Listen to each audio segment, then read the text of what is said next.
Bismillah, alhamdulillah, wassalatu wassalamu ala rasulillah. Assalamualaikum warahmatullahi wabarakatuh.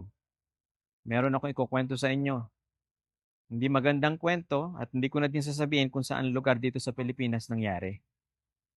May ilang mga kapatid tayo na naglabas, kumuha ng motorsiklo sa tindahan nito sa hulugang pagbabayad.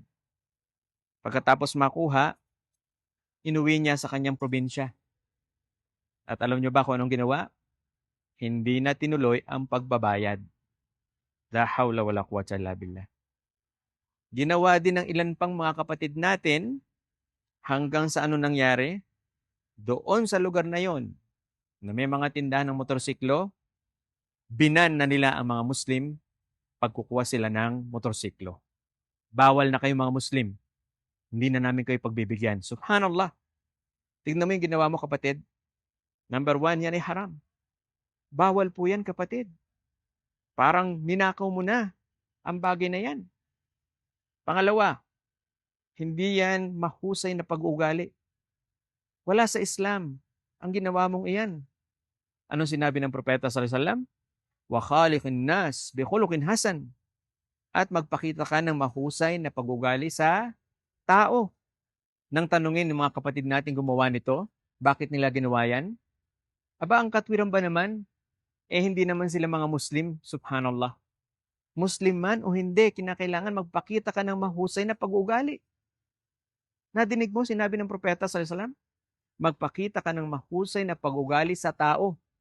Hindi niya sinabing sa kapwa Muslim lamang. Pangatlo, ikaw ay gumawa ng walang katarungan. At si Allah subhanahu wa ta'ala ay nag-uutos ng katarungan. Inna Allah ya'muru bil adl. Katotohanan, si Allah subhanahu wa ta'ala ay nag-uutos ng katarungan. At yung ginawa mo kapatid, inuwi mo sa probinsya mo ang motorsiklo at hindi mo na tinuloy ang pagbabayad nito, ay walang katarungan. At mayroon akong ipapaalala sa iyong babala. Sinabi ng propeta sallallahu alaihi wasallam, da'watul madlum laysa bainahu wa bainallah hijab.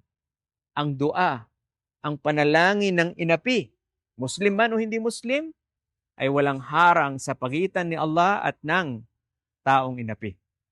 Ibig sabihin, pag nagdua yan, kapatid, yung inapi mo, yung may-ari ng tindahan ng motorsiklo, malalagot ka. Tutugunan niya ni Allah subhanahu wa ta'ala. Babala. Kaya wag na huwag mong gagawin yan. At ganyan din sa lahat ng bagay. Yung pagtitinda ng pirated DVD o mga pirated items, haram yan. Nang aapi ka doon sa mga bumibili sa item mo na pirated. At lalo na yung may-ari ng item na yan. Di po ba may anti-piracy law? Kaya payo ko kapatid, ibalik mo na yung motorsiklo. O di kaya ay bayaran mo na ng full payment. O ituloy mo yung hulug-hulugan buwan-buwan. Yan ang mainam. Tandaan mo kapatid, ang Islam ay nagtuturo ng mahusay na pag-ugali tungo sa kapwa. Assalamualaikum warahmatullahi wabarakatuh.